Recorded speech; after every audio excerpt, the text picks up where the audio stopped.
कहते हैं कि प्यार और हवस का नशा किसी भी इंसान के ऊपर चढ़ जाए तो उसे क्या कुछ करने पर मजबूर कर देता है। उसे पता ही नहीं चलता कि वो क्या कर रहा है, सही कर रहा है या गलत कर रहा है।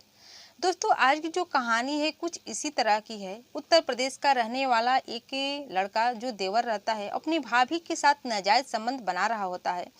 तभी उसका छोटी बहन आ जाती है और जब उसकी भाभी देखती है कि ननंद आ गई है तो उसको भी इशारे में बुलाती है कि तुम भी आ जाओ।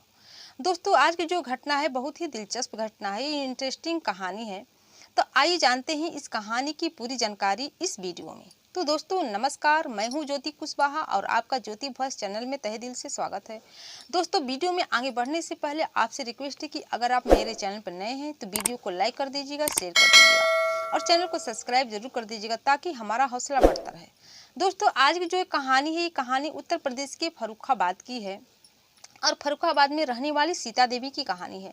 सीता देवी के परिवार में कुल 4 लोग रहते थे। सीता देवी, उसके 2 बेटे और एक छोटी बेटी। सीता देवी का पति का देहांत हो चुका होता है और बहुत ही मुश्किल से अपने बच्चे को बड़े करते हैं, दोनों बेटे और एक बेटी को। वो दूसरे के खेती में काम करके और दूसरे के घर में चौका बर्तन का काम करके अपने तीनों बच्चों को अच्छे तरीके से परवरिश करती है, पढ़ाती लिखाती है, उन लोगों को बड़ा भी करती है। और जब बड़ा कर देती है तो उनके बड़े बेटे जो रहते हैं 25 साल के हो जाते हैं, जिसका नाम राम रहता है, और छोटे बेटे की उम्र 21 साल हो जाती है, जिसका नाम श्याम रहता है। और जो उसकी बेटी रहती है काव्या, उसकी उम्र 17 साल की रहती है। अब जो बड़ा बेटा रहता है कमाने वाला हो जाता है, कमाने लगता है और उनके घर में किसी भी प्रकार की कोई दिक्कत नहीं होती है क्योंकि बड़ा बेटा कमा रहा होता है। पहले तो जो उसकी माँ अकेली थी तो बहुत ही दिक्कत से, बहुत ही स्ट्रगल से तीनों बच्चों को पाली थी। लेकिन अब बड़ा बेटा कमाने लगता है, जो कि घर में किसी चीज़ की दिक्कत तकलीफ नहीं होती है और बड़े बेटे के ऊपर उसके परिवार की जिम्मेदारी भी रहती है। ऐसे ही दिन बीतता जाता है, अच्छा खासा उन लोग का घर चल रहा होता है। फिर जो सीता देवी रहती है कि सोचती है कि ना अपने बड़ी बेटी की शादी कर दे क्योंकि उसकी उम्र भी 25 साल हो चुकी होती है। फिर एक अच्छी लड़की की तलाश करने लगती है और अपने गांव के ही एक आदमी से कहती है कि मेरे बेटे के लिए एक अच्छा सा रिश्ता देखिए। उसके गांव का जो आदमी रहता है 2-3 दिन के बाद उसके पास आता है, सीता देवी के पास आता है, कहता है कि मैंने आपकी बेटे के लिए एक अच्छा सा लड़की देखी है, गांव के ही बगल के ही गांव में, आप चाहे तो उसे देख सकती हैं। फिर जो सीता देवी रहती है उस आदमी के साथ उस लड़की को देखने के लिए चली जाती है, जो कि उन्हीं के गांव के बगल में एक गांव रहता है, वो गांव में की वो लड़की रहती है। जब वहां जाती है तो उस लड़की को देखती है तो लड़की उसको पसंद आ जाती है क्योंकि लड़की पढ़ी लिखी रहती है और सुंदर भी रहती है, जो कि लड़की का नाम काजल रहता है। जब पसंद आ जाती है तो अपने बेटे के लिए रिश्ता तय कर देती है और 1-2 महीने के बाद दोनों की शादी बहुत ही धूमधाम से हो जाती है। जब शादी हो जाती है तो जो काजल रहती है अपने ससुराल आ जाती है और घर में नए मेहमान को आया देखकर घर में चहल पहल सी हो जाती है क्योंकि एक भाभी आई रहती है और सीता देवी के लिए उनकी बहू आई रहती है। जो राम रहता है अपनी पत्नी को पाकर बहुत ही खुश होते हैं क्योंकि उसकी जो पत्नी रहती है पढ़ी लिखी रहती है, सुंदर भी रहती है। दोस्तों, ऐसे ही अच्छा खासा उनका घर चल रहा था क्योंकि जो बड़ा बेटा राम रहता है घर में कमाने वाला रहता है, अच्छा खासा पैसा भी कमाता है और परिवार की ज़रूरतों को भी पूरा करता है। ऐसे ही कुछ दिन बीत जाता है, फिर अचानक इत्तेफाक से उनकी जो बड़े बेटे की नौकरी रहती है छूट जाती है। वो नौकरी जो उनकी रहती है छूट जाती है, वो ख़त्म हो जाती है। इसके बाद उनकी जो वो खाली खाली सा घर में पड़े रहने लगते हैं। घर में कुछ दिन के बाद पैसे की दिक्कतें होने लगती हैं क्योंकि घर में कमाने वाला अगर कोई ना हो, खाने वाला 4 हो तो बहुत ही मुश्किल से गुजारा होता है, ये आप लोग समझ ही सकते हैं। इसके बाद घर में बिना पैसे की दिक्कत होने लगती है। वो परेशान सा हो जाता है, सोचता है कि मेरे ऊपर मेरे परिवार की जिम्मेदारी है और इनको जिम्मेदारी को पूरा करना मेरा कर्तव्य है। वो बाहर कमाने के लिए सोचने लगता है। वो अपनी पत्नी से बात करता है, अपनी माँ से बात करता है, सबकी सलाह से वो बाहर जाने के लिए तैयार हो जाता है और अपनी पत्नी से कहता है कि तुम मेरे कपड़े वगैरह सब पैक कर दो, मैं बाहर जाऊँगा। जो उसकी पत्नी रहती है उसके कपड़े पैक करती है, उनके लिए खाना वाना बनाती है और सब सामान पैक कर देती है। जब सुबह होती है तो राम बाहर दिल्ली चले जाते हैं काम करने के लिए। दोस्तों, जब दिल्ली जाते हैं तो उनको अच्छा खासा एक जॉब मिल जाता है और जॉब मिलने के बाद वो अपना काम बहुत ही मेहनत से करने लगते हैं और 1 महीने के बाद उनको पेमेंट भी मिल जाती है, अपने परिवार को भी भेज देते हैं।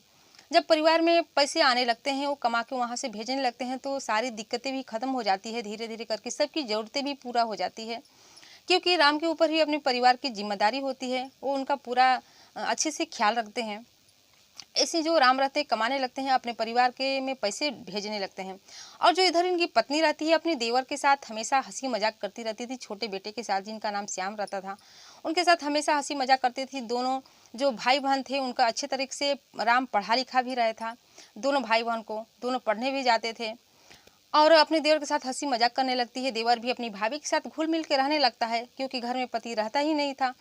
इसके बाद ये दोनों में इतनी ज़्यादा नज़दीकियाँ बढ़ जाती है तो कि इन दोनों में प्यार हो जाता है। कब एक दूसरे के प्यार में बंध जाते हैं, इनको पता भी नहीं चलता है।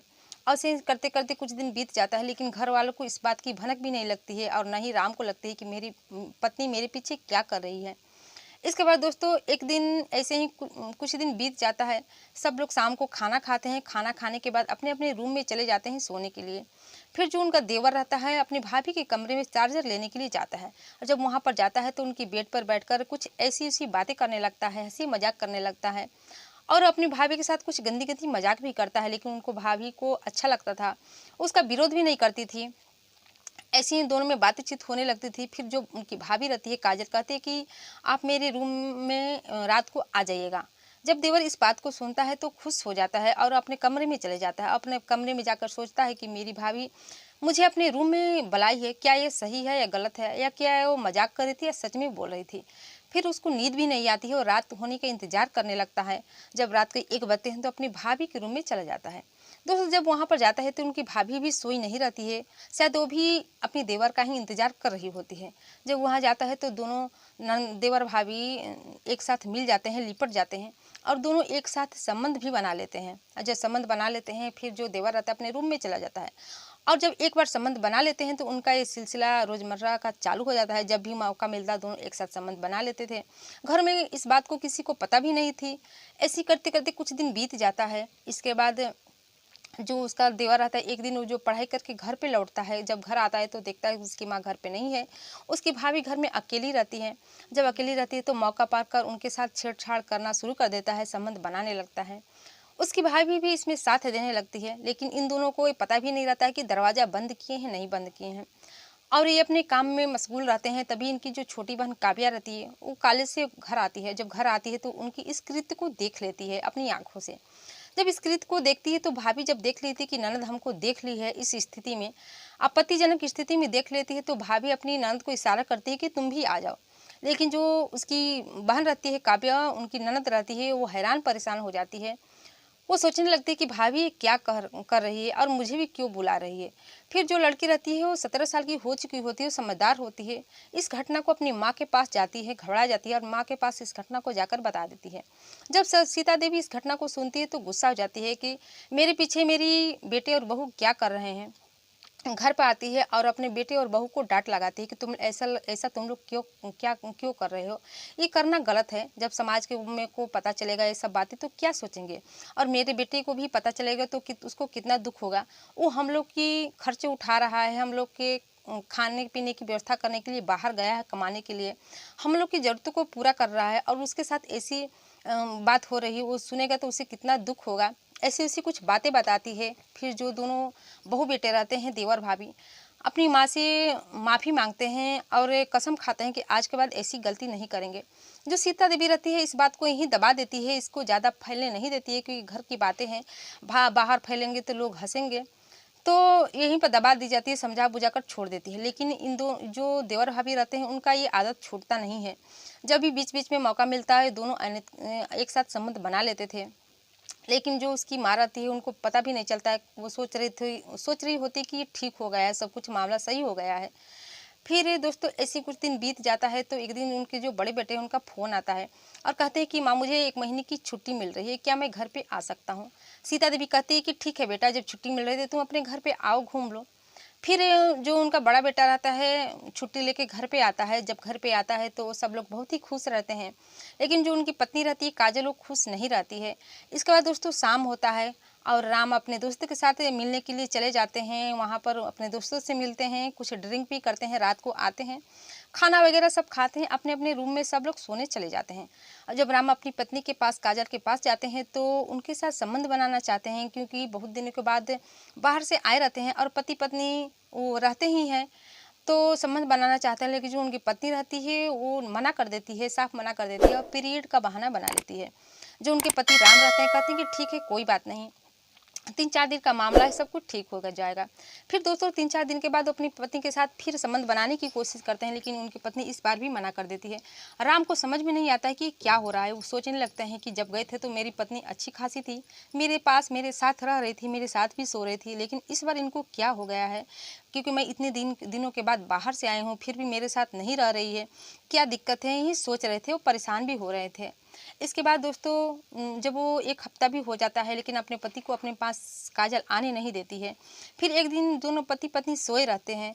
इसके बाद कुछ रात को अपने शौच का बहाना बनाकर अपने देवर के रूम में चली जाती है। जब वहाँ पर जाती है तो देवर के साथ संबंध बनाती है और संबंध बनाकर फिर अपने कमरे में आकर सो जाती है। फिर जब सुबह होती है तो उनका देवर जो रहता है अपनी भाभी के पास आता है, कहता है कि भाभी ऐसे चूरे चुपे हम लोग कितने दिन मिलते रहेंगे, जो हमारे बीच का कांटा है भाई उसको क्यों ना हम लोग हटा दें। जब काजल इस बात को सुनती है तो कहती है कि हम लोग अगर ऐसा करेंगे तो परिवार वालों को हम पर शक हो जाएगा, क्योंकि उन लोग को मालूम है कि हम लोग के बीच नाजायज़ संबंध थे। इसी वजह से हम लोग के ऊपर उनका शक हो जाएगा। तो उसका जो देवर रहता है कहता है कि अगर तुम ऐसा नहीं करोगे तो मैं तुम्हें कहीं का ना छोड़ूंगा, तुम्हें बदनाम कर दूंगा। ऐसी अपनी भाभी को ब्लैकमेल करने लगता है। जो उसकी भाभी रहती है कुछ कर भी नहीं पाती। जब शाम होता है तो उसका जो देवर रहता है श्याम, वो जाता है और जहर लाता है और जहर लाकर अपनी भाभी को दे देता है और कहता है कि आज रात को भैया को खिला देना। इसके बाद जब शाम होती है, शाम से रात होती है, खाना पीना वगैरह बनाए जाते हैं, सब लोग खा पी लेते हैं और अपने अपने रूम में जाते हैं सोने के लिए। इसी बीच जो काजल रहती है दूध गर्म करती है और दूध गर्म करके अपने पति में के गिलास में वो जहर डाल देती है और पति को दे देती है पीने के लिए। बेचारे पति को क्या पता रहता है कि मेरे साथ मेरी पत्नी क्या कर रही है। वो खुशी खुशी दूध पी लेते हैं और दूध पीने के कुछ देर बाद वो छटपटाने लगते हैं, उसको उनको बेचैनी से होने लगती है और तड़पने लगते हैं। और जो पत्नी रहती है सब देख रही होती है, लेकिन अपने पति को बचाने की बिल्कुल भी कोशिश नहीं करती है। और जो राम रहता है उसे छटपटाते छट उनका दम निकल जाता है, उनकी मृत्यु हो जाती है, वो मर जाते हैं। जब ख़त्म हो जाते हैं तो अपने देवर के पास जाती है रात को और कहती है कि देवर अब क्या करना है देवर जी, आपके भैया तो मर चुके हैं, उनके लाश को कहीं ठिकाने लगा देना तो हम लोग पकड़े जाएंगे। फिर जो उसका भाई आता है, दोनों बोरी में अपने भाई को भर के उस लाश को भर कर और बाहर जो गांव के बाहर एक झाड़ी जैसे रहता है वहाँ पर उनकी लाश को फेंक देते हैं। और जब फेंक देते हैं इसके बाद सुबह हो जाती है। जब सुबह होती है तो जो सीता देवी रहती है अपनी बहू से अपने बेटे के बारे में पूछने लगती हैं कि राम कहाँ है, अभी सोकर नहीं उठा है। जो काजल रहती है कहती कि माँ जी वो तो शाम को ही अपने दोस्तों के साथ मिलने गए थे, लेकिन अभी तक घर पे नहीं आए हैं। फिर जो सीता देवी रहती है कहती कि चलो कुछ देर बाद आ जाएगा। लेकिन दोस्तों कुछ समय बीत जाता है, कुछ दिन भी 2-3 भी बीत जाते हैं, लेकिन जो सीता देवी रहती है घबराहट सी जाती है और सोचने लगती है कि मेरा बेटा आखिर गया कहाँ। उसकी जो बहन भी रहती है वो भी घबरा जाती है और सोचते हैं कि अभी तो 1 हफ्ता आए हुआ था, लेकिन मेरे बेटों को ऐसा क्या हो गया, वो कहाँ पर चला गया। फिर ये लोग परेशान हो जाते हैं और थाने में जाते हैं रिपोर्ट दर्ज कराने। अब जाकर सब घटना के बारे में सीता देवी बताती है, अपने बेटे की गुमशुदगी के खिलाफ रिपोर्ट दर्ज कराती है। थानेदार जो रहता है रिपोर्ट लिखता है और छानबीन चालू कर देता है, उनकी जाँच को शुरू कर देता है कि आखिर राम का कहीं पता नहीं, आखिर वो गया कहाँ है। लेकिन दोस्तों कहीं पर भी कुछ भी सुराग नहीं मिलता है। ऐसे ही 2-3 दिन गुजर जाते हैं और जब ये लाश जहाँ पर फेंकी जाती है वहाँ से कुछ बदबू सी आने लगती है, सड़न सी। वहाँ पर एक आदमी उसी रास्ते से गुजर रहा होता है, तभी देखता है कि यहाँ पर किसी चीज़ की बदबू सी आ रही है। उस जगह पर जाता है तो देखता है कि बोरी में कुछ पड़ा हुआ है। जब उस बोरी को खोलता है तो देखता है कि लाश है और लाश बुरी तरह से सड़ गई होती है। उसमें काफ़ी तेज़ बदबू आ रही होती है। जब आदमी इस चीज़ को देखता है तो बहुत ही परेशान हो जाता है। उसे समझ में नहीं आता है कि वो क्या करे। वो अचानक चिल्लाने लगता है। उसके चिल्लाने की आवाज़ को सुनकर जो अगल-बगल के लोग रहते हैं उस जगह पर पहुँचते हैं और उस चीज़ को देखते हैं। लाश में जो बोरी में जो लाश भरी रहती है वो भी देखकर हैरान परेशान हो जाते हैं और वो लोग पहचान जाते हैं कि ये लाश तो राम की है, जिनकी तलाश 2-3 दिन से 1 हफ्ते से चल रही है, जो कि वो मिल नहीं रहे हैं। वो तुरंत पुलिस को कन्फर्म करते हैं। पुलिस जब उस जगह पर पहुँचती है तो लाश को पोस्टमार्टम के लिए भेज देती है।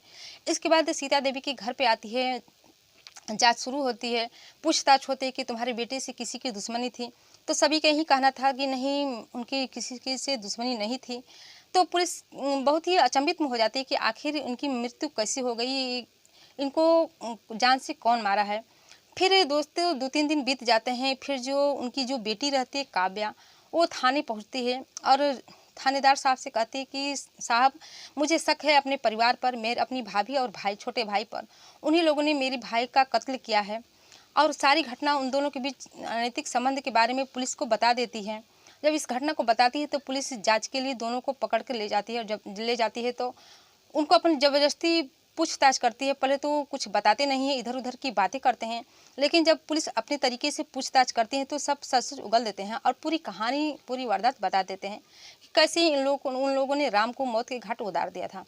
दोस्तों, पुलिस उनको हिरासत में लेकर इस मामला कोर्ट में भेज देती है और दोनों की उम्र कैद की सज़ा हो जाती है। दोनों जेल के सलाखों के पीछे चले जाते हैं। तो दोस्तों, ये घटना सुनाने का उद्देश्य आपको दुखी करना या परेशान करना नहीं था, बल्कि जागरूक करना था, सचेत करना था कि आप भी सावधान हो जाइए। और इस घटना से आपकी क्या राय है, कमेंट सेक्शन में ज़रूर बताइएगा। और वीडियो अच्छी लगी तो लाइक कर दीजिएगा, शेयर कर दीजिएगा और चैनल को सब्सक्राइब जरूर कर दीजिएगा। और आप हमारी वीडियो को कहाँ से देख रहे हैं वो भी कमेंट बॉक्स में ज़रूर लिखिएगा। तो दोस्तों, फिर मिलते हैं अगले दिन नई कहानी के साथ, नई घटना के साथ। तब तक के लिए जय हिंद, जय भारत।